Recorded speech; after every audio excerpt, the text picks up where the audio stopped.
ልብ የተፈጠረችው ያለችውም አላህን ተባረከ ወተዓላ ለመውደድ ነው ይላሉ ሸይኽ አልኢስላም ኢብኑ ተይሚያ ረሕመቱላሂ ዐለይህ። ከአላህ ውጪ ማን አላት? እንደ አላህስ ማን ይወዳታል? እንደ አላህ ማን ይንከባከባታል? ሁሉ ነገሯን የሚያስተናብረው አላህ ነው። ከሱ ውጪ ወዳ ልትረጋጋ፣ ከሱ ውጪ ወዳ ልትደሰትም አትችልም። ታውቃላችሁ፣ ነፍስ አላህን ስትወድ ይበልጥ ትረጋጋለች፣ ወደ አላህ ስትጠጋ ይበልጥ ትደሰታለች። ያ አየቱሃ ነፍሱል ሙጥመኢና፣ አንቺ ተረጋጋሽ ነፍስ ሆይ። ይህን የቁርአን አያ ሐሰን አልበስሪ ረሕመቱላሂ ዐለይህ ሲቀሩ ያነባሉ። እንዲህም ይላሉ፣ አሐበቲላህ ፈጥመአነት፣ አላህን ተባረከ ወተዓላን ወደደች ተረጋጋች ይላሉ። አላህን መውደድ ልብን ያረጋጋል። አላህን ማወቅ ህይወት ላይ ደስታን እንዲመጣ ያደርጋል። ወዳጄ ከአላህ ጋር ተዋወቅ፣ ያኔ አላህን ትወደዋለህ። ወደ አላህ ቀረብ በል፣ ያኔ ደስታ ወደ አንተ ሲቀርብ ትመለከተዋለህ። ከአላህ ጋር ተዋወቁ፣ መተው የከበዳችሁ ወንጀል በሙሉ ከናንተ ሲርቅ ትመለከቱታላችሁ። ከአላህ ጋር ተዋወቁ፣ አላህን ወቁት፣ ወደሱ ጠጋ በሉ፣ ያኔ ትደሰታላችሁ። በአላህ ማመን ብለን ስንናገር እኔ በአላህ አምናለሁ ስል አንተ በአላህ ማመን አለብህ ብለህ የማያምነውን ሰው ስትነግረው ምን አርግ ማለት ነው? አላህ ሱብሓነሁ ወተዓላ አለ ብለህ ማመን ማለት ነው። የአላህን መኖር መጃ ውጁዱ አንቱእሚነ ቢውጁዲሂ ሱብሓነሁ ወተዓላ አላህ አለ ብለህ ማመን ማለት ነው። ከዚያ ደግሞ አለ ብሎ ማመንማ ለተራው ነገር ሁሉ አለ ብለህ ታምን የለ ማመኑ ብቻ ሳይሆን አለ ብሎ ማመኑ ብቻ ሳይሆን የጌትነቱን ብቸኝነት ደግሞ በውስጥህ ማመን ነው። አላህ ሱብሓነሁ ወተዓላ ዋሂዱ ፊ ሩቡቢየቲሂ፣ ጌትነት ያለሱ ለማንም የለም። ጌትነት ለሰውም ለመላይካም ለጂንም ለምንም አልሰጠም። አላህ አንቱእሚነ ቢውጁዲሂ ወቢወሕዳንየቲሂ ፊ ሩቡቢየቲሂ ሱመ አንቱ እንግዲህ ይህንን ካመንክ አላህ አለ ብለህ ካመንክ በጌትነቱ ብቸኛ ነው ካልክ ትልቃኢየን ሙባሸረተን ምንድነው የሚያስከትለው? የምትታዘዘውም ለሱ ነው፣ የምታመልከውም ለሱ ነው፣ የምትለምነውም እሱን ነው፣ የምትገዛውም ለሱ ነው፣ የምትተናነሰው ለሱ ነው። ስለዚህ አንቱእሚነ ቢወሕዳንየቲሂ ፊ ኡሉሂየቲሂ። አንዳንዴ በዙሪያህ ብዙ ሰዎች እያሉ ብቻህን እንደሆንክ ይሰማሃል። የውስጥህን ስቃይና ጭንቀት ለማስረዳት ቃላት ያጥሩካል።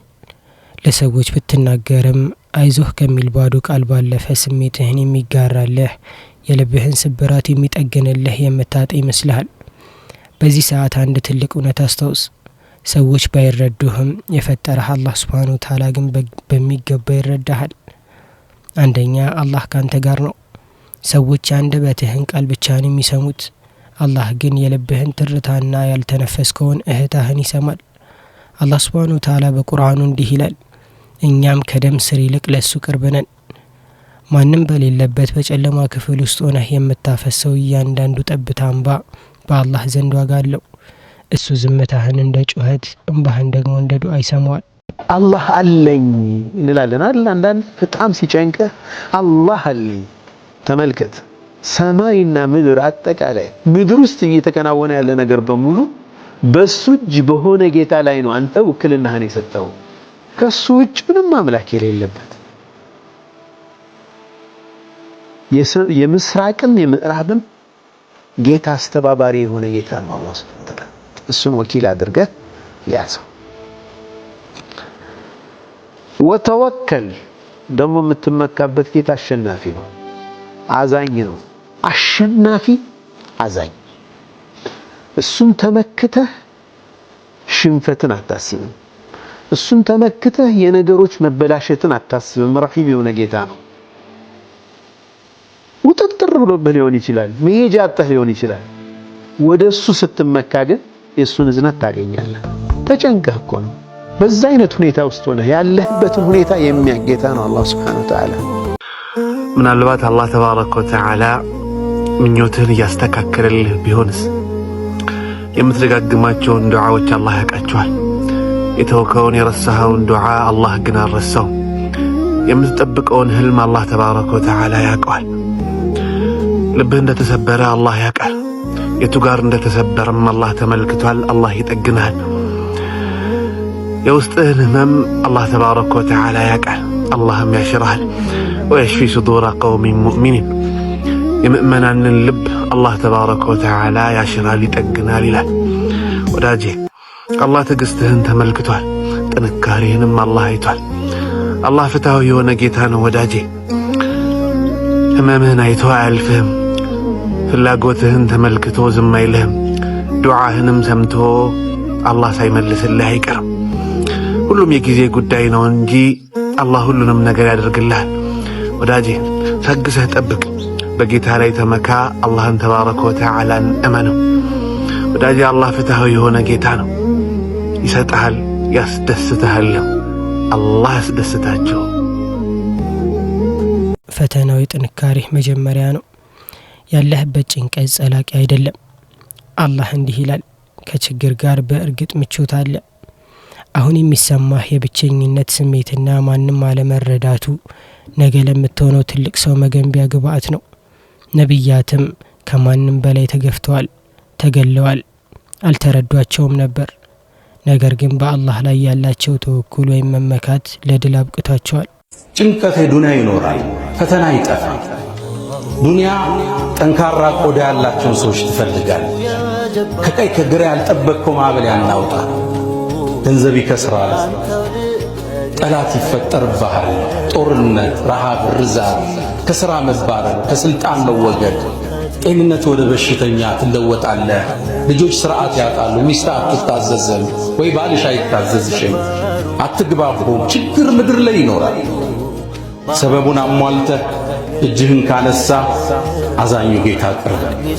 ኢነ ረቢ አሉ ጌታዬ የኔ ረሒሙን ወድውድ አዛኝና ባሮችን ይወድ አላህ ማለት ወላ የርዳ ለዒባዲህ ልኩፍር ጭንቀታችን ጥመታችን ማይፈልግ ጌታ ደወል ይደውላል አቤት እንድንለው ይፈልግ።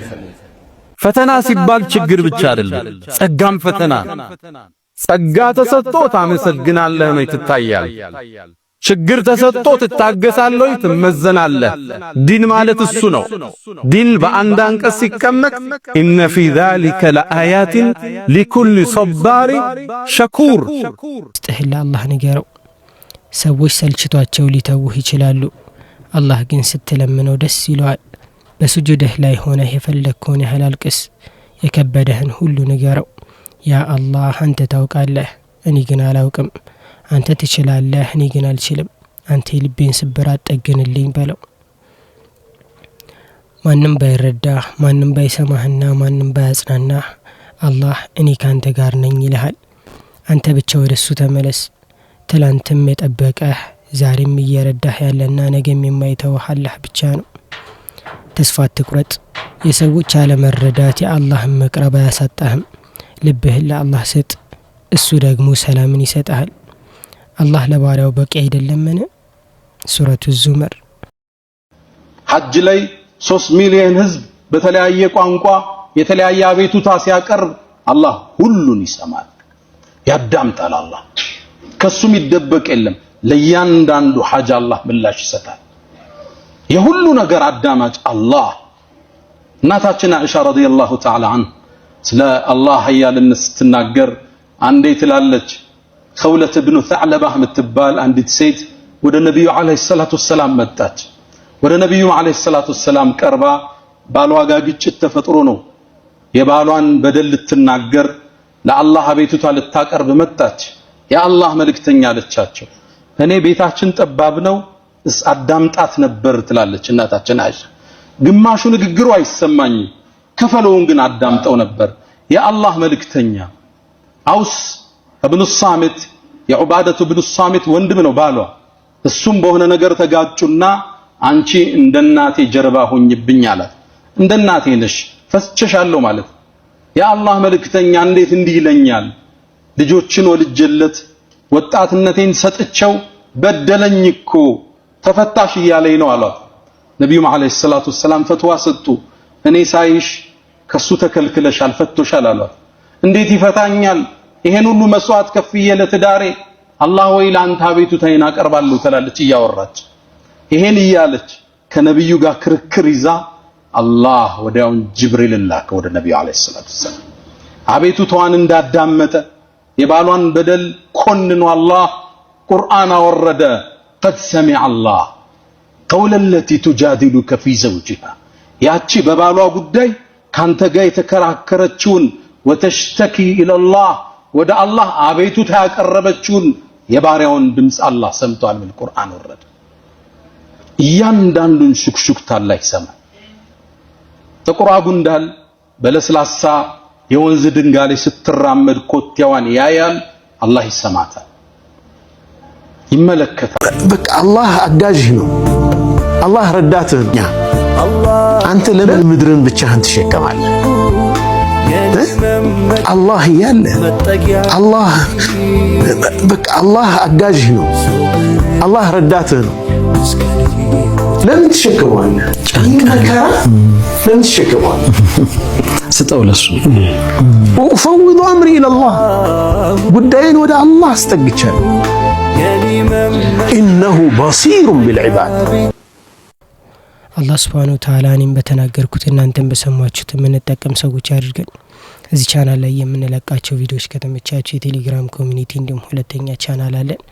የሁለቱንም ሊንክ ኮሜንት ላይ አስቀምጥላችኋለሁ። ገብታችሁ ፎሎ አድርጉ። ለዚህ ቻናልም አዲስ ከሆናችሁ ሰብስክራይብ በማድረግ ቤተሰብ ሆነው